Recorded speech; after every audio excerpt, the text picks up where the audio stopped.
Bonsoir les amis, bonsoir, j'espère que vous allez bien. Moi aussi je me porte bien aussi par la grâce de Dieu. Dieu est bon, il est la source de nos vies. Donc je fais cette vidéo juste pour vous encourager. Je sais que dans la vie, souvent il y a des hauts et des bas, mais ce qui est essentiel est de voir qu'il y a toujours de l'espoir. Il faut toujours garder espoir dans chaque chose.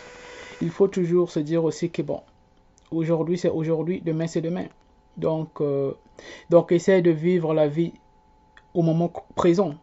Ne te focalise pas trop sur le passé, parce que le passé c'est le passé.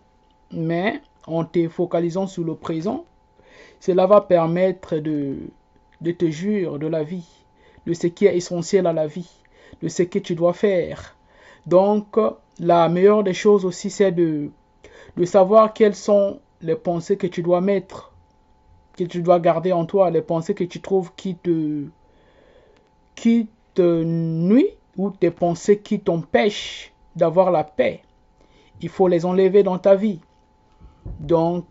C'est ça vraiment qu'il faut mettre en pratique, essayer d'avoir les pensées qui sont positives parce que ces pensées-là vont te donner de la force, vont te donner vraiment de la confiance. C'est ça vraiment qu'il faut parce que lorsque tu vis une vie au rabais, si tu essaies de garder des pensées qui sont négatives en toi ou des pensées qui t'empêchent d'aller de l'avant, des pensées qui t'empoisonnent ou qui t'emprisonnent, cela ne va pas te faire avancer. J'aimerais aussi dire aussi que, bon, voyons, prenons l'exemple des inquiétudes. Parce que lorsque tu t'inquiètes beaucoup, tu as des inquiétudes, étant donné que tu devrais voir la vie d'une manière que Dieu a créée et de te focaliser sur toi-même. C'est pas ça qui est important. Ce que tu as eu comme expérience dans le passé ne détermine pas ce que tu vas être demain. Donc, essaie de faire confiance à Dieu et puis essaie de voir que ta destinée est entre les mains de Dieu. De ne pas trop se focaliser sur des choses extérieures. Essaie de travailler sur toi. Dieu est avec toi. Il est la source inépuisable de ta vie. Il est le rocher de tout ce que tu as à faire. Il est le divin maître qui environne ta vie. C'est lui qui règne dans tout ce que tu as comme projet, dans tout ce que tu as comme objectif. Essaye juste de le donner la première place. Essaye aussi de voir quelles sont les pensées que tu dois mettre en pratique, les pensées qui te trouvent, qui t'accablent. Ces genres de pensées, il faut jamais les garder en toi parce que c'est les pensées négatives, elles vont absorber ton énergie, donc elles vont t'empêcher de voir les choses avec l'amour de Dieu.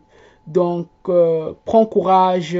Et puis, j'aimerais aussi parler aussi, prenons l'exemple des inquiétudes, parce que à chaque fois que tu t'inquiètes ou tu vis dans l'anxiété, cela t'empêche aussi de voir une vision de vie claire. Cela te met souvent avec des préjugés en voyant que la vie, elle n'est pas toujours meilleure, où tu vas toujours te focaliser sur des choses qui t'ont fait mal dans le passé, des choses qui t'ont empêché d'aller de l'avant. Donc, euh, essaie de voir les choses d'une manière plus positive. Cela va te donner de la force, du courage. Je sais que sans ça, tu ne peux rien. C'est à toi de prendre soin de toi. Si tu ne le fais pas, quelqu'un d'autre ne va pas le faire à ta place. Du courage, mon cher ami. Dieu est bon. Il est la source inépuisable de nos vies. Il est le rocher qui environne nos âmes. C'est lui qui pourvoit à tous nos besoins, qu'il soit à la première place dans tout ce que nous avons comme activité, qu'il soit dans toutes nos activités, qu'il environne nos vies, qu'il soit le Dieu qui pourvoit à tout.